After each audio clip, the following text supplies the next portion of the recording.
Hey everybody, it is 7 o'clock and welcome to Straight Up Talk Boston. With Joey Canzano, Johnny Peasy, and me, Billy Pizzulo, have we got a show for you tonight.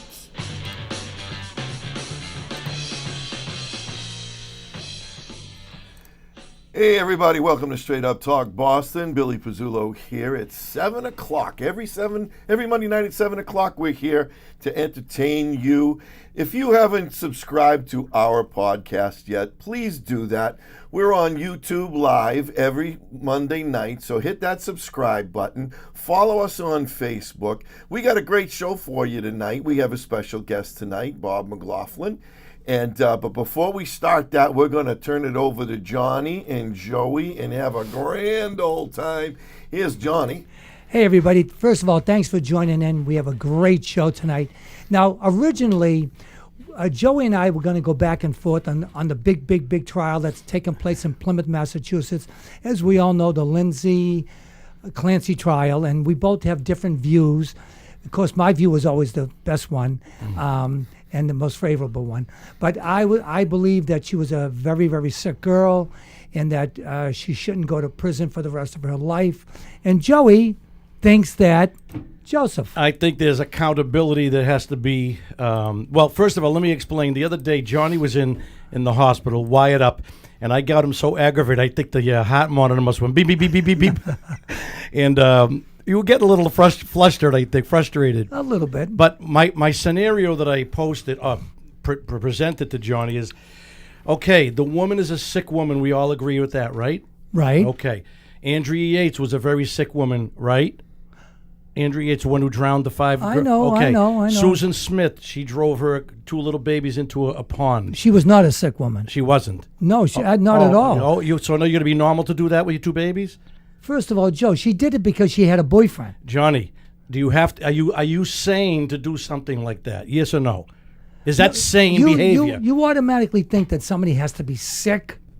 No, I don't agree with that at all. That they have to be sick to do that. They have to be a crazy person. How do you know what she was on? What kind of medication she was on? Susan Smith or Andrea Yates? Do you know? No, but okay. Thank you. Wait a minute, he is the doctor. Oh yeah. I forgot about that. I forgot about that. You forgot about the doctor. Yeah, give me another animal. All joke. I'm saying is, when believe me, I think it's a horrific story. I've never heard anything like these. Andrea Yates was probably the worst I've heard. But all I'm saying is, if we have to have accountability. No matter what the circumstances, whether it be an over medication, if we're going to go open that Pandora's box, Johnny, then we can sympathize with everybody that was on medication and committed a horrific crime. The people that I think that should be held responsible for accountability is all these doctors that were all prescribing. Here's a woman that was so sick, begging for help, saying that she felt like she was going to hurt herself, hurt her kids. Begging her mother come over and stay with her mother-in-law, but all these doctors, they're not even getting together, and one doctor's giving her one pill, one's giving the other one, and all these things, and then when your head's crazy like that, you're looking for instant gratification that she didn't get, and so she commit this. We all know it's a horrific thing. She doesn't deny what she did, but. Joseph. Joseph. No,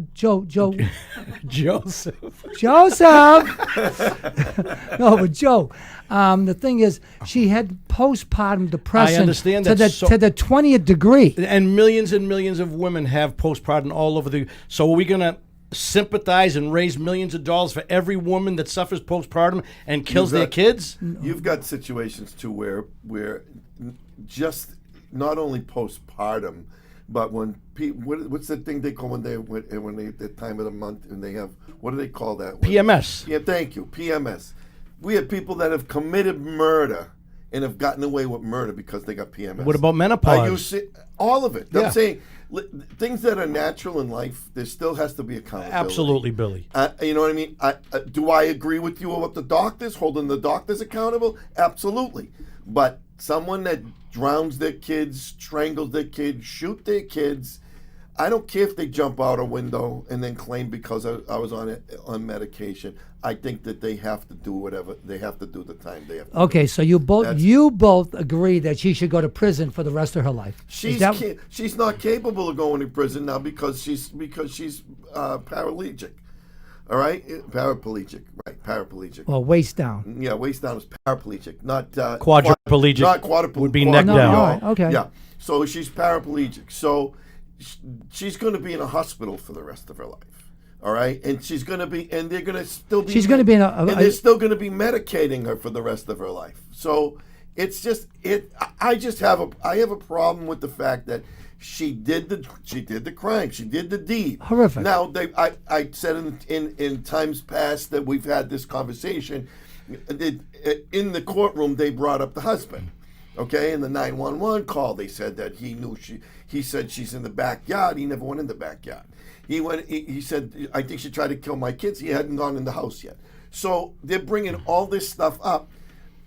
And I said before, because they wanted to establish reasonable doubt, but she already pled guilty. So that's off the table. Right. Reasonable doubt is off the table. Right.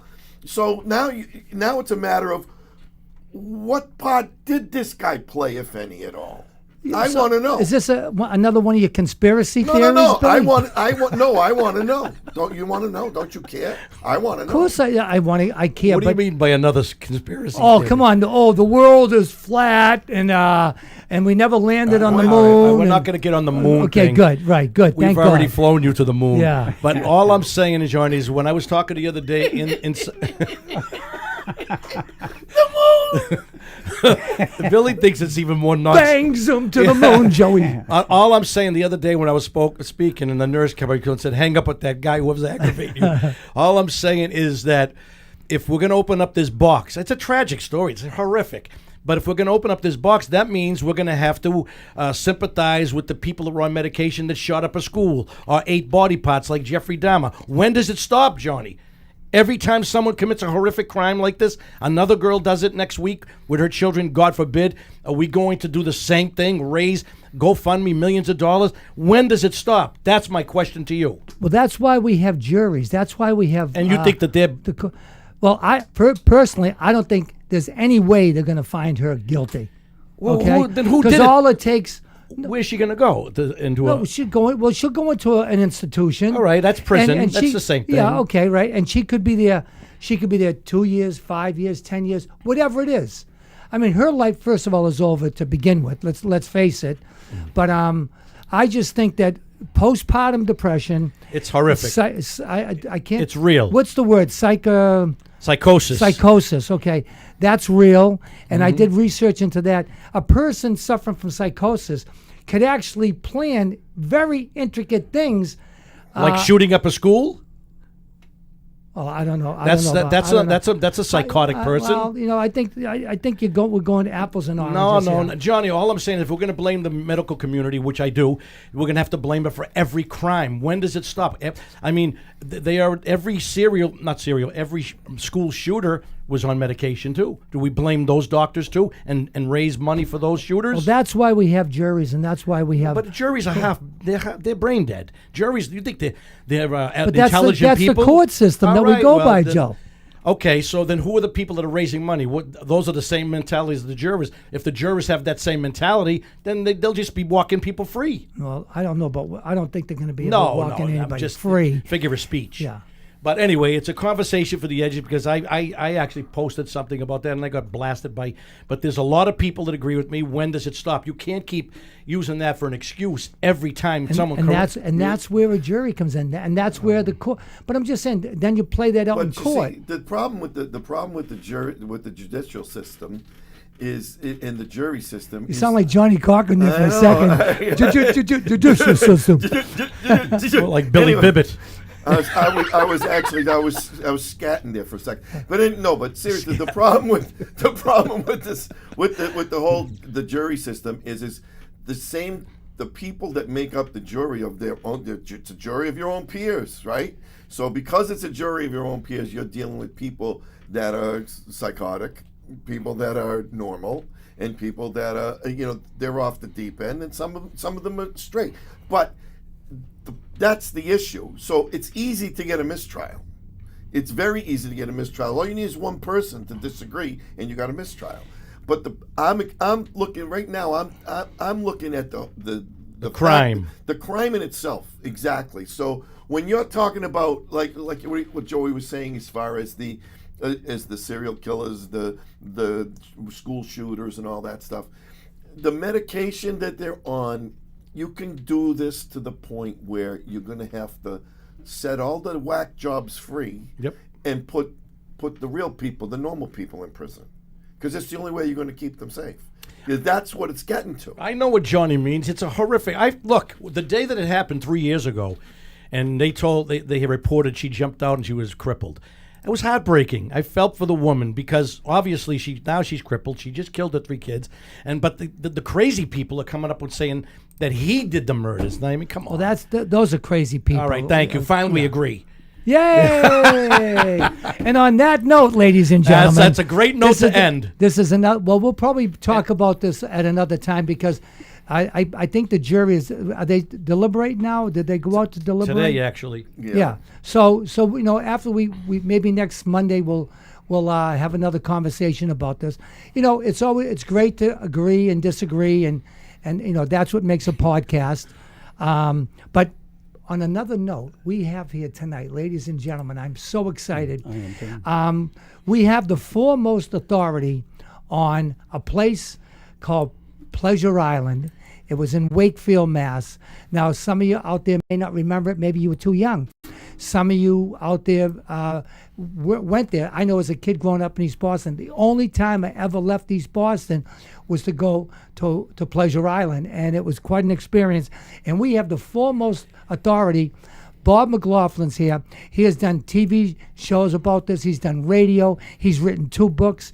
He's amazing. He's going to give us a really good in-depth view on what it was like. So my first question to Bob was... Hi, Bob. How are you? Well, first of all, we're going to be talking about puppy dogs and rainbows after that little conversation. Well, as you know, we cut it short, Bob. We're going to lighten it up a little bit here. Okay. So for somebody that's never experienced Pleasure Island, what exactly was it and why was it so special? Well, it was special for a lot of reasons. One is if you ever watched that infomercial called the Disney Hour on Sunday nights, everybody wanted to go to Disneyland starting back in 1955, and most people said there's no way in hell that parents are gonna ever get their kids to Disneyland. So Pleasure Island was about as close to Disneyland as you were ever going to get. It was designed by a bunch of guys from Disney. They had a lot of the things that Disneyland had. And that was very unique, and they had a lot of character actors working over there, and the whole park was basically like a big sound. It was like a big set, and they had actors walking all over the place, and gunfights would happen spontaneously. People would every time you went on the train, it got guaranteed to get robbed. Right, so it was a really special little place to go, and people loved it. And I've spoken to people from, I don't care if they were a judge or a janitor. It was the best job they ever had when they were in high school working at that park. Bob, did you say? Sorry, did you say, Bob, that people that designed Pleasure Island designed the real Disney? Oh, sure. Really? Mm-hmm. I did not know that. Yeah, it was. Well, he'll tell you it was supposed to be Disney World East. Now, so you call yourself a foremost authority on Pleasure Island? You did. I did. Okay. All right. I did. All right. I did. Okay. For the record, I only went there once, but that's okay. Okay. How did this obsession begin with you? Well, back in 2000, in March of 2000, I was on the planning board in Wakefield, and I went over to the local church for a auction it wasn't even an auction. It was like a flea market sort of thing. And they had a guy over there selling photographs. I went over there to get a photograph of one of our planning board members that were leaving. And some guy was selling postcards at one of the tables, and I was just poking around, and I found a set of postcards from Pleasure Island. There was like 9 or 10 of them. And 26 years later, and I don't know, 5 books and a whole bunch of interviews. 5 books? I had you down for 2. Wow. I got another one floating around. Oh, my God. Can we get a shot of this, Billy? Sure. These Hold it up. Hold up. I'll hold one at a time, and then we'll just put it Just hold it right up. Hold it up further. up here. There you go. Can you zoom in? No. No. Okay. Okay. So okay. Anyway, We wrote a bunch of books, and and it's been a lot of fun. And I have met so many people, including you. I've known Johnny for years. I'm sorry about that. No, that's okay. I'm addicted to comedy clubs, and we've been doing that forever. And so anyway, it was a great place to go. And so Pleasure Island was very special for the people that worked there, the people that went there, and then, quite frankly, for the people that never went there. When did it open? It opened in 1959, June 22nd. When did it actually. close? It closed Labor Day weekend, 1969. And 10 years. It's all it lasted. well, here's the thing: if you graduated from like the 5th grade, and you do your little fingers right here, and you go 59, 60, 61, 62, 63, 64, 65, 66, 67, 68, 69. It was 11 seasons. But it's a trick thing because even my book says 59 to 69, but it was 11 seasons. Tell That's us how some they of the celebrities. Well, before we get into that, Joe, I just want to say, I was just going to ask him, like, when you walked in the front gate, right? What was it like walking in there? Like, what did you experience what was over here? What was over there as you walked in? Give us a little, maybe like a little. Okay. Well, so I happen to have a little he map. happens to have a little I have map. a map right here. There you go. So if you walk through the front gate to your left, as you walk, first of all, when you walk in, there's music playing. You've come from Malden or you've come from Stoneham in the family station wagon, the 4,000 car assault vehicle, and you get to the parking lot. Those kids thought they just got to Maine by the time they got to Pleasure Island. And it was a big family event. A lot of families that was their big deal in the summertime. It was to go to Pleasure Island. And they came from all over the place. But after you get out of your car, you get into the parking lot, free parking, by the way, boys and girls. You get through the gate, and you would see on the left-hand side, you'd see the drive your own cars, the Jenny cars. Jenny Oil sponsored, and this is a long story, very short story, I'll make it. Disneyland also had exhibitors inside their park. They still do. They have corporations that sponsor their from Bank of America to Pepsi to everybody. Well, they had the same setup at Pleasure Island. So Jenny Oil sponsored the drive your own cars, which, by the way, were built by the same company that built Disney's cars out in California. So that's one of the attractions you'd see. And then and then obviously they had little Main Street, so they would grab your money on the way in and on the way out. All the souvenir shops and all the other stuff, just like their pals out in California.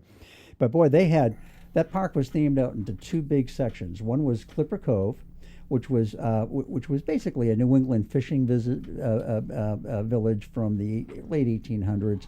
And then they had the western section where they had the gunfights and the saloon, and they had the train that went around the park, and they had mining for gold. They had a lot of stuff here. This was a real high-end park. This was not Salem Willows, okay? This was a theme park. You've got amusement parks and you got theme parks, and there weren't many theme parks. This was the first one on the East Coast. The first one on the West Coast was Disneyland. And there was two in the middle, and I wrote books about those also because they were all connected, 1, 2, 3. Pleasure Island was the first one on the East Coast. Bob, is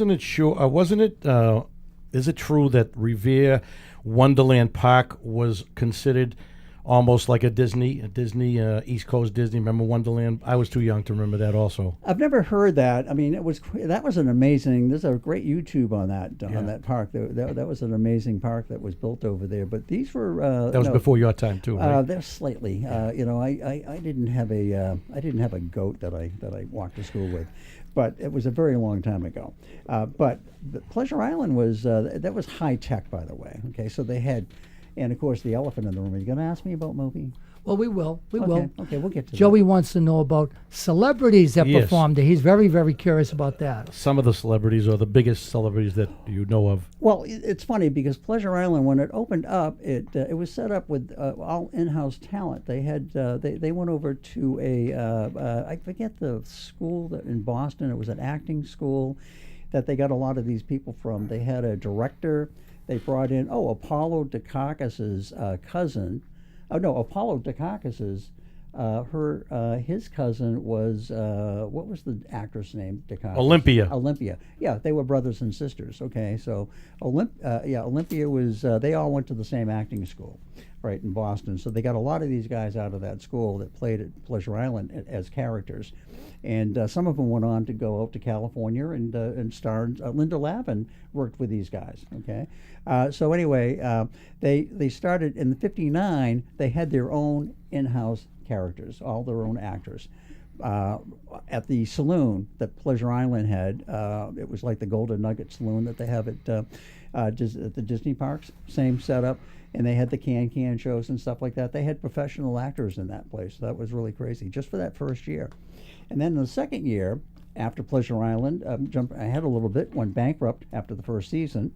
They brought in another whole set of owners, and they got rid of a lot of the in-house talent because it was very expensive to do that. And guess what they opened up with in 1960? The Three Stooges. 20,000 people went to Pleasure Island that first week.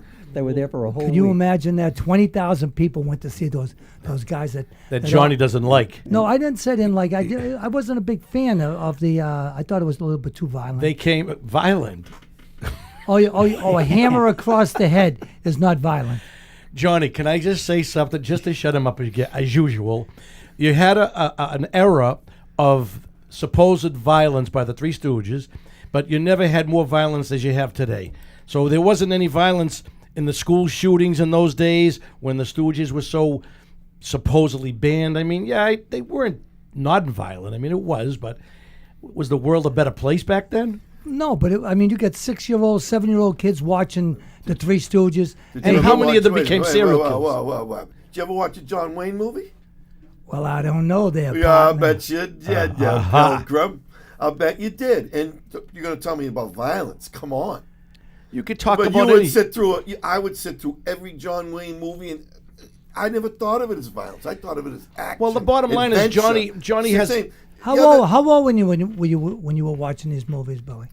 I started as a child, like 4 or 5 years old, watching that stuff. And what did we do? We went out. We got the horse with the broomstick with the horse at the on end. it, and we had the six and we guns made believe on we the had side. a. Joey still has They it. won't even let you have a six. Put your gun helmet back anymore. on. They don't hardly. You have to go in another state to buy those kind of toys, or they're all different stupid colors or whatever. Because now they're afraid that some police officer's going to shoot. Well, the you. bottom line is, Billy, It's were there crazy. kids hitting each other with hammers and poking each other in the eye because of the Stooges? I never heard of it. Maybe one or two. I never saw. I never heard of it. No. You know what I could say to you?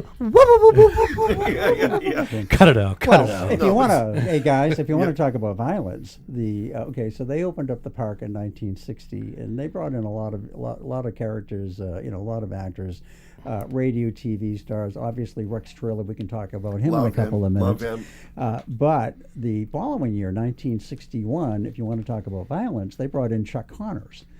And The Rifleman. Greatest show ever. And Chucky had he had tens of I don't know how many, I forget the count, but it was crazy, the crazy number of people that came. Now I don't know what the hell he did on the stage, but he was walking around with a rifle.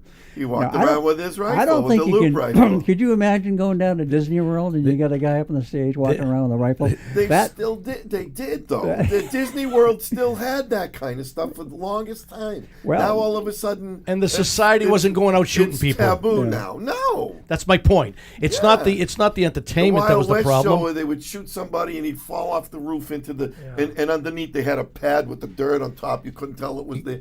But I mean, it was just all the stunt shows and all the good stuff. Well, let's jump to 1962. Ricky Nelson opened the park up. That's cool. Right, and that was his first appearance in New England. 21 years old, just a kid. His guitarist, and I forget the guy's name. Was it Burton or something? Who was that? Whoever. James Burton. Yeah, his guitarist was more famous than he was. He played with Elvis afterwards. Yeah, He left Ricky Nelson. Exactly. His guitarist was. Well, anyway, you know where he was? You know where he was staying overnight? Right over here at the Lord Wakefield. About I could throw a Isn't ball that over funny? there. James Burton? Yeah. No. Ricky Well, maybe, Ricky yeah. He Nelson. probably was too. Ricky But Ricky Nelson. Nelson definitely was. And there was stories about how the maids over there were, ripping up his sheets and selling them off or something. But anyway, Ricky Nelson was that was really cool. And then he went out to another park that I wrote a book about out in New York right after that. But Ricky Nelson they all spent like a week here when they went at their appearances, and they'd do two or three, 4 shows a day. Bob, when the Stooges came, was it with Pat Dorita? It wasn't either. It had to be the other two with It was Dad. Joe Dorita. Was it Patrick? It was Joe Besser after what was the last one? Joe Dorita. Yeah, I believe it was it was 1960. He did the movies with them. Yeah, I didn't go to Three Stooges school. Three Stooges. I can't even pronounce it. Three Stooges school, but I think it was Joe Dorita Yeah. that came over. That's exactly what it was. And so what happened was they were staying. You know, guys, where Sylvan Street Grill is up in sure. is that Danvers? Yeah, yeah. All right. They used to have a motor inn right in front. They had a golf course, miniature golf course, and then they had a motor inn right where Walgreens is, right on 114. Yeah, I know Right. exactly. Yeah. Well, that's where they were staying. They were staying there for a week over at that motor lodge, and I asked a guy over at Edgewater Office Park, which is sitting on top of Pleasure Island. I was in his office for something or other, and he had a picture of the Three Stooges on his desk, and I says, "Oh, you know, they played right down at the Show Bowl here." He goes, "Yeah, I know. My mother waited on them." So he said that I says, "Where did your mother work?" She's at the Century House. So they were staying at the right over where the Walgreens and is, right across and they the probably street. just walked down to the Century House. But they had the Three Stooges. They were a big hit. But they opened that park up in 1960, and they also went POP in 1960. You're going to say, what the hell is POP? Yeah, what is POP? Well, I'm going to ask you. I'm glad. Thank you for Yeah. bringing that up. POP, pay one price, which is a big deal. Okay, pay one price. All right. Disney didn't even do that till about about 1983 or so. You'd buy books of tickets and stuff. You'd pay a minimum amount of money to get into the park, and then you'd buy your tickets. At Pleasure Island, you'd pay a minimum amount of money to get in 1959 when it opened up. But then all the attractions are all ticketed. And they get rid of that in 1960, and they started a new concept called POP, pay one price. All the parks do that now. Most of them do anyway. Right. Except for They one give that I you just went they to. give you an armband like a little. You go in there and they just they brought in all the entertainment, so you'd pay one price to get in, and of course they'd grab you for the food, the admission, the park. Well, it wasn't parking at this place right here, but all the merchandise and stuff like that. It was called per capita, and they would figure out that's how much money they could figure out how much they would make. And a they season. still went under the first year. Well, they went bankrupt for a couple of reasons. One is the guys that designed this park out of Los Angeles gave them a couple of wrong numbers, which was a real problem. One was the budget to build it. They were way over budget to build it, and then the second one was There's the a number surprise. the number of people to show up. They were way off on that one.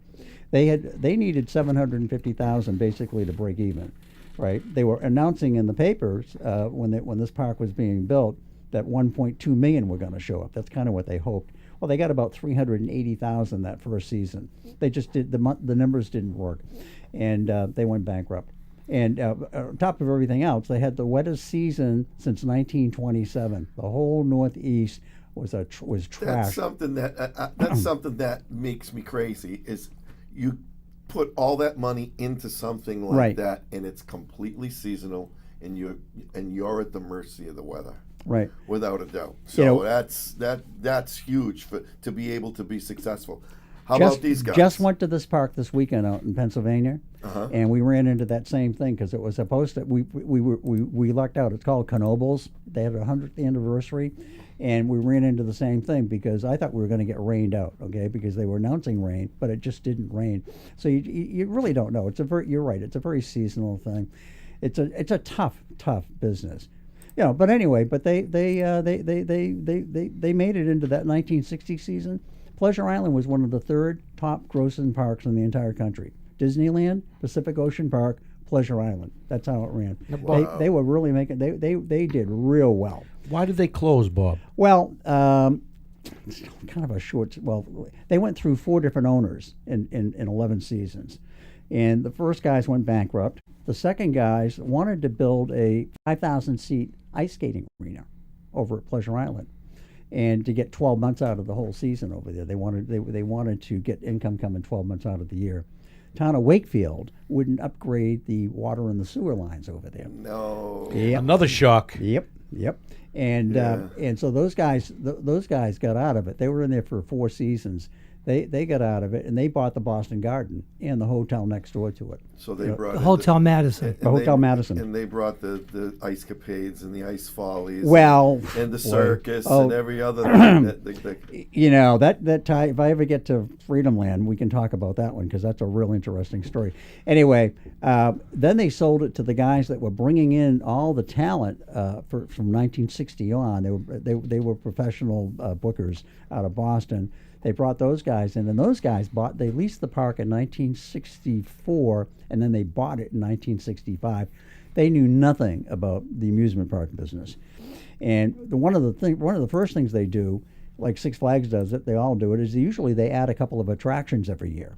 Pleasure Island didn't, and they didn't maintain the stuff that they had, including Mr. Moby. So they limped along for about the next until 1969, and they sold it to a couple of guys out of Newton, a guy Bob Waldman and his son-in-law David Dick, which is a perfect name because both of those guys went to freaking jail. Wow. Okay? They bought Gotta that. love it. They bought. Oh, this is a great story. They bought the park for the land, okay, and they weren't sure whether they were going to get the town to rezone it, but the town rezoned it at town meeting for high rises. So they wanted to build 6 high-rise apartment houses over there, and they got one up. There's one up there right now called Colonial Point, at the end of Audubon Road. The other 5 never got built because these guys embezzled $34 million from 4,000 investors, Wow. and they went to prison. Both of them. Ponzi Judge- schemes. yeah, oh yeah. Well, they were commingling money from that project into some of the other stuff. They actually bought speculation land outside of Disney World. Come to think of it, they owned shopping centers, they owned movie theaters, they owned a bunch of different things. But those 2 boys went to jail, and so Pleasure Island went through the bankruptcy, guys in jail. Oh, and then the other little problem with Pleasure Island is 1960 or 1959 when it opened up. Everybody was watching, I don't know, tell me a couple of the sitcoms. Dick Van Dyke. The Andy Westons, Griffith. Yeah. Father Knows Best, Leave It to Beaver. Donna all that- Reed. All that stuff. Well, all those kids were watching that. By 1969, when it closed, let me see, we were in Vietnam, Woodstock was happening. It was a completely, the 1960s was really, that was a tough year for these amusement parks. So they didn't want to go see a whale come out of the water. They wanted to go on a freaking roller coaster. That's exactly what happened with Pleasure Island, and they didn't have any, because Pleasure Island was built to be recreational and fun and entertaining, and, and they just did not have that concept. Well, just like anything else, Bob. I mean, today a lot of the restaurants are going under because of DoorDash and Uber Eats. Mm-hmm. I mean, the society just changes. Of course it does. And the '60s was a very transitional decade. I mean, between right. music, culture, the free sex, free this, free that. Like you mentioned, Woodstock. Me and Johnny we represent the '60s, right, Johnny? Yeah. Right. Yes, we do. Yeah, Well, I was exactly. born in Exactly. '61. What was Old Smoky? Old Smoky was the locomotive that was operated around that park. There was 2 sets of trains at Pleasure Island, which was really kind of unusual. A guy named Nelson Blunt that owned Edaville Railroad down in Carver. Oh, Yeah. have you been to Edaville Railroad, Joe? I think a field trip as a kid. Oh, well, anyway, he was him and his partner. They wanted to save all the steam locomotives that were getting scrapped because back in the late '50s, everything was going from steam to diesel. Diesel was going in, steam was coming out. So those guys started collecting all of these steam locomotives all over the place, and he needed a place to put them. And he was on the board of directors for Pleasure Island. Plus, he leased the train that went around the park from his Edaville thing. They would lug them up there every summer literally on a trailer. Flatbed. Yep, Wow. on a flatbed. And so he needed a place to put them. So they had this thing called Engine City. So they put these train tracks in off of the Newburyport line that goes underneath 128. They put a rail in, and they brought it all the way over to Pleasure Island, and they brought all his toys. It was a bunch of toys. If they didn't bring the toys in, they might have had some money to build some more rides. Okay, basically. But these guys are all into trains. All of them.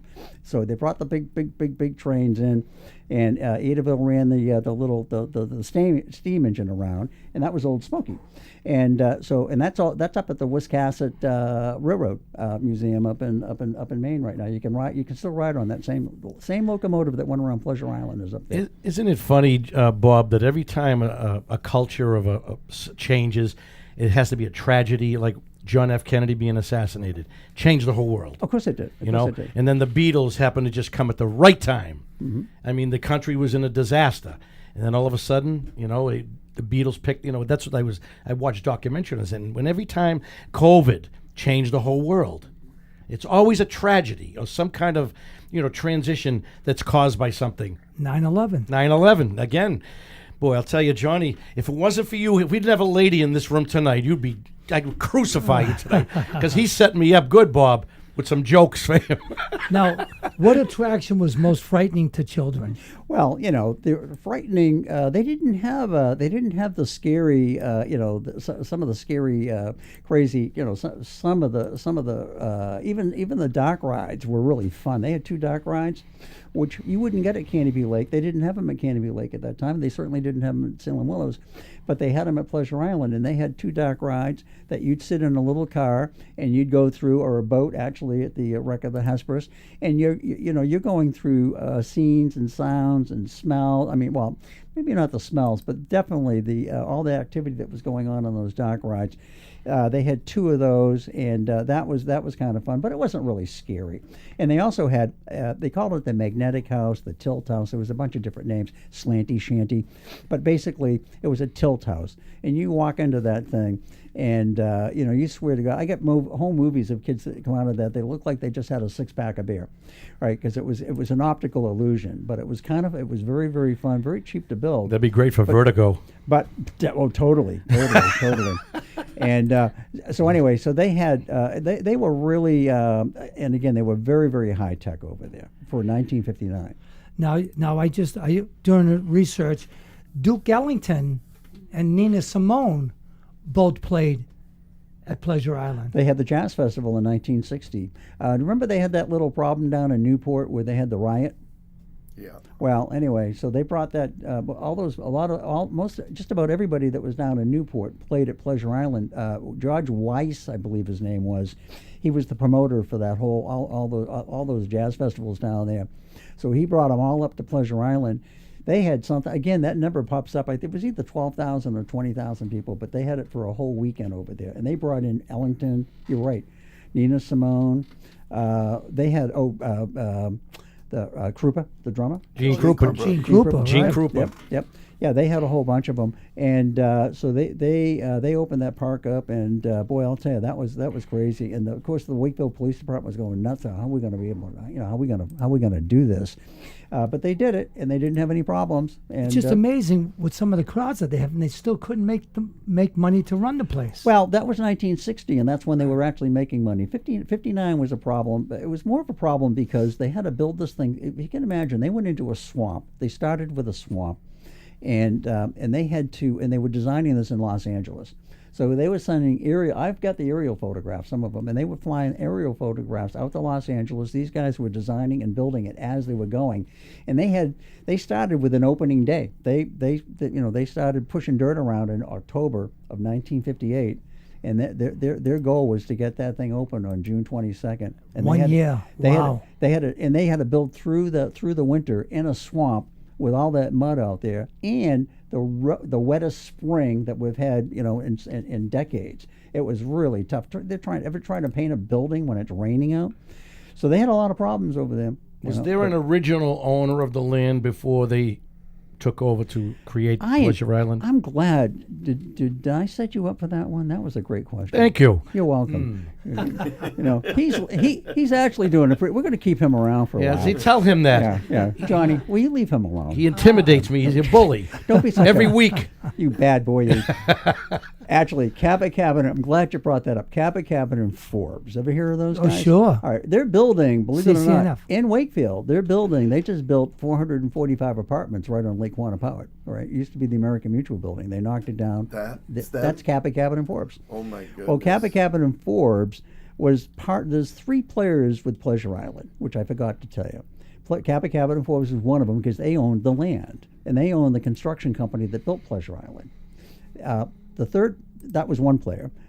The second player was Marco Engineering out of Los Angeles, and those are the guys that came out of Disney, which is a very, it's kind of a short story, but they were the guy that owned Marco Engineering got fired by Walt Disney. He was the first general manager for the park. He was with Walt putting that park together from day one. Was Walt Disney here, you think? No. Walt Disney did not. No. He was not happy with this one at all. Oh, really? No, not at all. So Walt Disney had this guy, C.V. Wood, that he had hired out of Stanford Research, that they had hired to figure out where they were going to build Disneyland. He was on that team. They really liked this guy, C.V. Wood, so C.V. got first vice president for Disneyland Inc. He was the numero one employee for that park, and he put that whole thing together with Walt and a bunch. Walt wasn't. He was the idea guy. Roy, his brother, was the finance guy, and Wood was the guy that made this whole thing. He was the fixer. He made the thing, made it all happen. Bob, how do you think Walt Disney would like the way his company had turned these days? You know, there's not enough room for him to roll around in his grave right now. Thank you. That's the short answer. Yeah. Well, anyway, what happened was these guys put together this Marco Engineering. After he gets fired by Walt Disney, they were going head to head. So he says, okay, so Wood goes and he hires all these guys, a lot of these guys that from the Disney Studios, from MGM, because Disneyland was a big movie set, so they got all these movie guys to build it. They used forced perspective architecture to make the buildings look bigger than they really are, and so he gets these guys, puts them all together, and he goes to invest. You're an investor, you want a Disneyland, hire us, basically time and material, and we'll build you a park. And the first one was Magic Mountain out in Colorado. And that opened for 68 days officially before it shut down. $3.5 million. Sounds like most marriages today. In 57, it got recycled. It got recycled in another park, which did pretty well for about 40 years. But the original first theme park in the entire country was Magic Mountain. So, go ahead. Isn't there a Magic Mountain in California? It certainly is. Okay, but this was the first Magic Mountain. Right. And that was in Golden, Colorado. It was a little west of Denver. It was just about where the Donner Party should have turned around, right there, right in the foothills. And anyway, second park was Pleasure Island. A guy named Bill Hawks up in Gloucester. He wanted to build a recreation park for a book that he owned, Child Life magazine, and so it was going to be Child Life World. That's what it started out to be. He gets in touch with these Disney guys get in touch with him, or vice versa, and it goes from Child Life World to Disneyland East, which was Pleasure Island. And they gave him the wrong numbers. He fell for it. He had all his investors in there. Hood's Milk had a second mortgage in here. Pepsi was in there. Jenny Oil was in there. There was Merchants Bank. They put about $4.5 million together for this thing. Wow. Then the third park that came in after this, and this was the same guy, C.V. Wood, goes out to New York City, and he gets a hold of this guy, William Zeckendorf, who was he was like one of the biggest developers in the country at the time. He had more hotel rooms, I think, in the country than anybody. He owned part of the Chrysler Building in New York City. I mean, he was big. He was huge. I think it was Knapp and Webb was the company that they owned. Anyway, they were sitting on 405 acres of land out in the Bronx. And they were going to put there was a bunch of uses. It was going to be an airport. It was going to be a bunch of different things, and it was basically a tidal flat, basically, and it was a rough piece of land. That's why it was still out there. And so they got talked in. They put this whole thing together, and they put Freedom Land. That was the biggest park, bigger than Disneyland. It was on 205 acres of land, 85 acres for the park. The rest of it was backstage and parking. That lasted for 5 seasons. That was in the Bronx. And that was in the Bronx. Can you imagine that, Joey? And wow. and they built. And it's big and then bigger. Oh, it's huge. And they built it. It was called USA, Freedom Land USA. They built it in the shape of the United States. That was the theme. This was a theme park. Just like Magic Mountain was the theme park. That's for the when West patriotism was. And, wicked patriotism. What was the square footage of Pleasure Island? The acreage was, I think it was 133 acres, but a lot of that was wet, okay? Because they had 130 acres. Yeah, but they needed it because they needed the ponds. It's almost the size of Suffolk Downs. I can't imagine that much property in Wakefield, the size of Suffolk Downs. Well, because it was all out in the swamps out there. Because if it wasn't for 128, which I can sort of briefly mention, but anyway, if it wasn't for 128, there wouldn't have been a Pleasure Island. Because they needed that access, they needed it to be on a highway, just like Freedom Land was on 90, is still on 95. Co-op City is sitting on top of where Freedom Land is right now, and same with Anaheim. They knew that the freeway was going right through there, so it was they needed a highway. You can't build it in the middle of nowhere. So they needed you said they needed the water. So they needed the water for the water rides. They had two boat rides over there. They had one boat ride for the Moby Dick hunt, which was 6 wheelboats that were built up in Maine, up in Thomaston, Maine, and they also built I think there was about 5 or 6 pirate boats. And those went out to Pirates Island. They called it. There was a bunch of different names. It wasn't really an island, but nobody knew that. Right. Okay. But anyway, the kids would get out. They'd hop in a boat. They'd go out to Pirates Island. It was in the outer harbor, what they call the outer harbor. If you ever go to Edgewater Office Park, you drive right down the middle. There's a pond on either side. One was the inner harbor. One was the outer harbor. And what you're driving on the road used to be a trestle because that's where the train was, and the boats would go underneath the trestle. And they'd take these kids out to Pirates Island. So they had the water out there, and they moved a lot of. This is before the EPA and all all the environmental stuff was going on. They were pushing dirt around, and they just ripped it up. They didn't really care about the environment. They needed to form this thing to get their attractions in and let the games begin. There wouldn't have been an Edgewater Office Park over there if there hadn't been a Pleasure Island. The EPA did a lot of damage. Do you know that they're the most, what's the word? They're the most powerful organization in the government, the EPA. And That's the truth, because Yeah. I had a property in Revere where there was 2 acres of wetland. Sure. So I had a spot where I built a house on 10,000 square feet, but the rest was 2 acres of wetland. But if Donald Trump wanted to build on there, you couldn't build. Impossible, because I would have built houses. Yeah. And the property was paid for, so it would have been a nice, profitable opportunity for me. But as Johnny said, very, very powerful. You Very can't. powerful, I yeah. don't care how much money they just can't be bought. Yeah, you couldn't build that today over there. Hey, you know what? I forgot to ask you or tell you about this. John F. Kennedy, do you remember he had the fitness program back in 60, I was thinking it was 61, 62, 63, right around there. It was the Olympics. It was Junior Olympics. Okay, Junior Olympics. Didn't they start the Special Olympics too, though? I don't know about the special, but Yes, I think they did. They might have, but they just over at Pleasure Island they had Junior Olympics over there. So could you imagine going to an amusement park and being in basically a push-up contest, pull-up contest, everything you can possibly imagine, a race. The track and field stuff. So you know what the winner got for this was in 1960, I believe it was 62 that they put this thing over there. They had a big field, they had a big piece of property over there, so they put this big field in, and they put this Junior Olympics in there, and they got a guy out of Boston University, one of the coaches over there, and he ran that whole thing. Wow. And everybody got all judged. So kids would go over to Pleasure Island, they'd go on the rides and stuff like that. Then they'd go, and it was just like being in school. They'd go over there and they'd be in the races. And the winner got to go see President Kennedy. That was the prize. Wow. Now, we have a picture of the winners with Teddy Kennedy. We don't have one with JFK. We don't think that thing ever happened. But they flew down. There's a picture of them. They flew down to Washington, D.C. Of all things, my grandson, my oldest grandson, Jaden, took first place in the Junior Olympics in San Antonio, Texas this year. Why didn't they let him go meet Donald Trump? I agree. I don't understand. That would have been a great prize. They did at Pleasure Island. They got down to Washington. Imagine that, flying down to Washington, That's D.C. fantastic. They might have met him, but Now tell me, Bob, I know you've done a lot of interviews of people that work there, celebrities. So tell me, one of our heroes growing up, Rex Trailer. Tell us a little bit about Rex Trailer, and you interviewed him. a bunch of times. Yeah. So tell us a little bit about Rex. This is my second book on Pleasure Island, and I dedicated this to Rex Trailer. Right. So I've got a couple of pictures, and we got a bunch of pictures with Rex Trailer.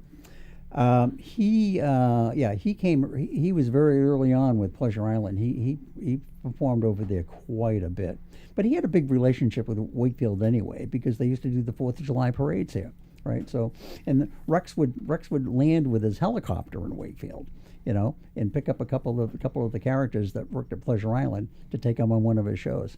In fact, Rex Trailer had a big presence with Pleasure Island for a couple of reasons. One is they had a group. Do you remember Class of '66? Ever remember those guys? Sure. Yeah. Well, They were a group, yeah, they sang, They started at Pleasure Island. They were all kids in high school. Sam Donato, and there was a whole bunch of these Imagine. guys. They all started at Pleasure Island. Kids at Wakefield High School. They were called the Love Thy Neighbor Band. That Are was they the, still around? the No, class I of don't think '66? so. A I have lot of no them idea. have- They used to lot of play them- at the Kowloon on New Year's Eve a lot. Yeah. They played right at the bandstand over here I at know. 4th of July. I know. One of the guys passed away. The keyboard player passed away. Okay. Well, anyway, So so Rex hung on to those guys, and Sam Donato was on. He was on. Let's see, Lou Schifaro, and Sam Donato was on Boomtown Show, and then Rex brought all those guys on the Christmas travel tours. Yeah. All those guys. Russ Burby, he was the drummer. He would take all those guys out to Knott's Berry Farm with him, or out to Disneyland, or down to Disney World. But they were all out of Wakefield, and he would pick those guys up on his freaking helicopter, a couple of them, and it was fantastic. So Rex, I cold called him. I was working on a job. I'm an electrician. I was working on a job down the Cape, and I cold called this guy, and I says, Rex, we're thinking of having a reunion for anybody that went to Pleasure Island, any of the owners, anybody that we can Johnny, get a is hold that of. your phone getting texts? Okay, and so anyway, I never met the guy in his life. I'm the only one on the planet that was never on Boomtown.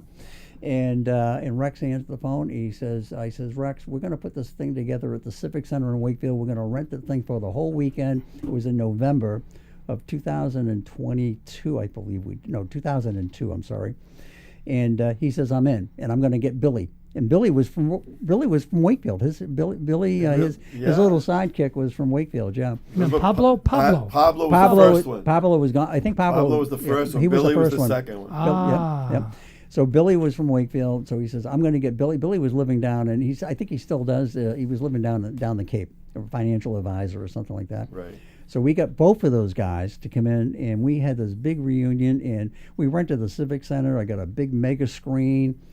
We hired a band, another band, and then of course, Love Thy Neighbor, band. All those guys from Pleasure Island, they came and they played the next day with Rex, and Rex was teaching at Emerson at the time, right? So we had Rex Friday night. Oh, I hired Ginsberg, Ani Woo Ginsberg. Woo Ginsburg. Yeah, we had him come down, and it was a blast. We had a caterer and everything. We rented that whole thing.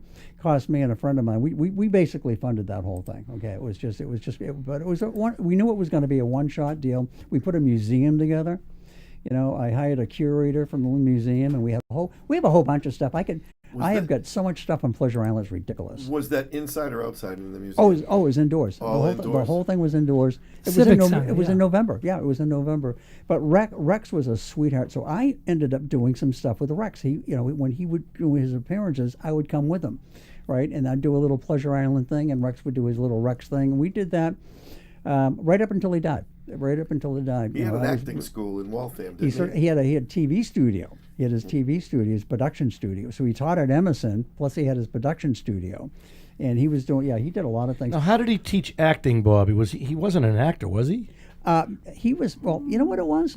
I think he started making it up, but he was on BZ for 20 years doing Boomtown. So he was an that's actor. acting, Yeah, yeah. sure. Well, I mean, he never did no formal movies. or anything. No, I don't believe so. I don't No, believe so. but he did plenty of commercials. Yeah. Oh no. So no. my Rex trailer story, Bob. Go ahead. Everybody's All right. going. Go ahead. So I lived right across the street from the Boston Garden. It was the Hotel Madison. Oh, I lived right across the street, and the circus would go right by my house, and then the rodeo would come in right by. So I'm 5 years old. Now, in those days, we would cross the street, these Causeway Street, but 5 years. Now you can't let a kid out until he's about 14. So anyways, right? So here I am. The rodeo's in town, and that's a big deal. My mother, God rest her soul, she took me to everything, ice capades, everything, circus. But anyway, so we ran across the street to the Hotel Madison, and we're in there, and who comes walking down? It's Rex trailer. It wasn't Pablo. I think it was the other guy. Billy, yeah. Yeah, but okay. And I see Rex trailer. Sergeant Billy. Sergeant Billy. That's it. Yeah. And That's I go. I'm like, oh my God, this Rex trailer. And I go up to him, and I go, hi Rex. He goes, get away from me, kid. No. Yeah, no, but let me just tell you what happened. And I sympathize with it. He wanted to, when the rodeo came in, he wanted to be that master of ceremony. You know, the guy that comes out in the horse or the white horse. Hey, everybody. And they said no to him. So I kind of got him as he's coming out. Oh, okay. You see, so of course he wasn't in a really good one because, listen, Rex Trailer was the greatest thing, and believe me. But I'm just saying, I just caught him at just the wrong time, and he's coming out. They had just told him, no, we don't need your services to be the like the MC of the rodeo. You know what I Right, mean? yeah. And he was probably not too happy with that. My favorite was his horse. He had the Palomino Gold Rush. Yep. Love that horse. He was beautiful. And the sheriff at Pleasure Island, Cy Milano, he was like a lounge lizard, but he sang at the Colonial, and then he worked for George Page, became his entertainment director for George Page. Had several different hotels. The Colonial. Oh well, he had the Colonial, but he also had one out in Pittsfield, Holyoke. Holyoke or someplace. I think It was called the Delaney House. Is it really? Yeah. Well, yeah. So he had a bunch of stuff. So anyway, Look at you with all this information. Well, I telling performed ya. there. I used to perform up there on New Year's Eves. Okay. It was on blizzards I drove there with Joe Bedia, Shannon, and yeah. So I covered some ground. I remember George, but I didn't. Correction. I didn't remember him. I knew his son. His Okay. son it was a George Page Jr. Mm-hmm. Was that his name? And my wife used to work at the Colonial Restaurant over in there. Linfield. Oh, in Linfield. Yeah, Yeah. I had a friend that worked there. He has a dishwasher back in the 70s. Yeah, he was a very well-known, wealthy man. Oh, sure. Yeah. And so anyway, so he had this guy, Cy Milano, and so Cy was he had a horse, and he was a horseman. He loved horses, and he was a professional at it. And he used to train Rex's horses, Gold Rush and stuff like that. So he was totally connected with Rex. I went down to Florida.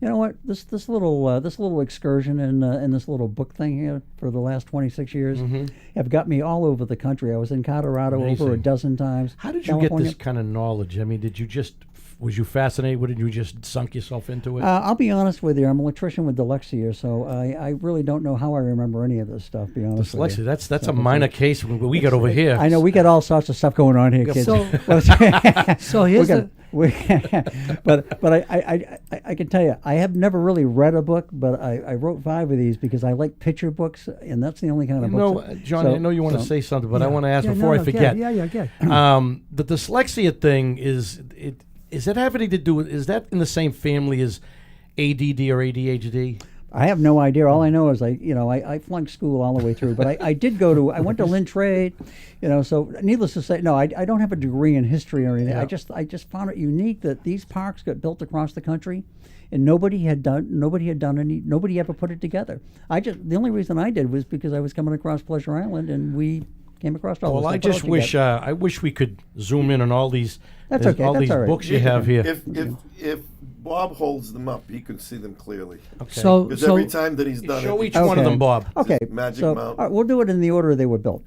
Okay, so Magic Mountain right here was the very first theme park in the entire country, out in Golden, Colorado, built by they were built by a bunch of investors out there, and but designed by a bunch of guys out of Disney. And then the next park up was Pleasure Island, right here. And the first book I did was in black and white, and then they came out. My publisher came out with a color series, so I went back and did it all over again, and we did one in color. So I got 2 of those. And then the third park was Freedom Land out in the Bronx, and that one I did in black and white. I just didn't bring one with me, and then I went back and did this one in color also. Hey, a little Ricky Nelson story. Anybody want to hear it? Sure. All right. I have on the back cover right here, I have the Lennon sisters. So I became very friendly with Kathy Lennon because Kathy gave me some pictures that when they were performing at that park. And by the way, they had Tony Bennett was there. Paul Anka got his start really at Freedom Land. At Freedom Land. Okay. Yeah, this is all Freedom Land. Yeah, they had they had all the A-listers out there because it was New York City, and they had a 15,000 square foot dance floor. And they had two venues. They had one for the big bands. Benny Goodman was running the big bands, and then they had they had another venue for for all the rock, because the rock was coming in and the big bands were going out. The big bands were having a hard time finding a place to Absolutely. play. So they were converging right there. So Kathy was playing over in Waltham at what's the theater in Waltham that they have? It's at a high school. I forget the name of it. Anyway, they were performing here probably maybe 10 years ago, and we went over. I had been talking to her on the phone on and off, but we went over. Terry and I went over there to see them, and we were talking to Janet's husband. I was talking to Janet's husband, who turned out went to school with Ricky Nelson. So Ricky Nelson had two twins. So you know who was babysitting the two twins the night that Ricky got killed in the plane crash? Who? It was Janet and her husband. Janet Lennon, and her husband was babysitting the two boys. Wow. You know them, Johnny? And You know the No, I don't know. but later on, I think maybe 6 or 7 years ago, they were performing at Gunther and I forget the other kid's name. Yeah. Anyway, they were performing at the Kowloon. Yeah. At the Kowloon. So I went down there and gave both of them my books. One on Freedom Land and one on Pleasure Island, because I got a picture of Daddy in each one. Because Ricky went from Pleasure Island out to Freedom Land. In 1960. Wow. So I had pictures of it. And so that's just a little story about. But Ricky was. It was fabulous. Just everything about this whole thing has just been. And I got to interview a lot of Pat Boone. Yeah. He's still alive. He, damn right he is, and he cut the ribbon at Freedom Land. He cut the ribbon at Freedom Land. He says the first time I ever did a ribbon cutting was at Freedom Land. I got a hold of Lassie's. What's the kid's name? Timmy, Timmy, whatever the hell his name is. Anyway, John Provost. John Provost.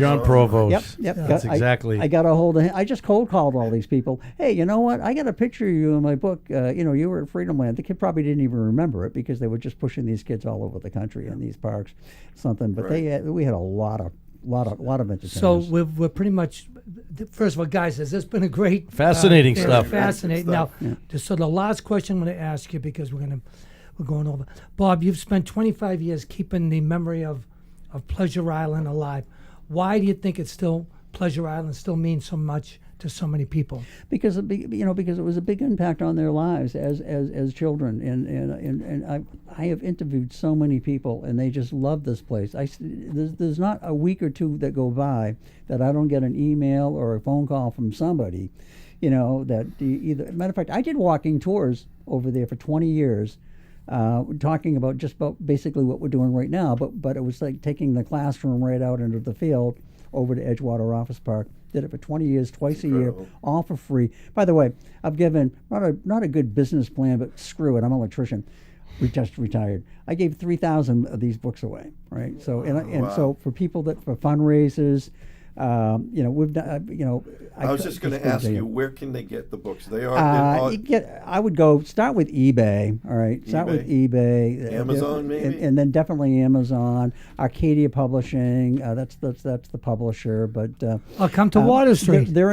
They come to my house. Yeah. I'm giving them away. That's never profitable, but we're giving them all. I don't. You know but what? It's great, I though. feel good about it. Absolutely. And I don't gamble. I don't have a boat. I don't have a plane. I don't. But I do have 4 kids. I wrote in one of my books. I says, enjoy reading my books. You're reading your inheritance. Probably true. Well, anytime you want to go for a ride on my plane, anytime. Yeah. So I just, first of all, Billy and Joey, wasn't this fantastic? Absolutely.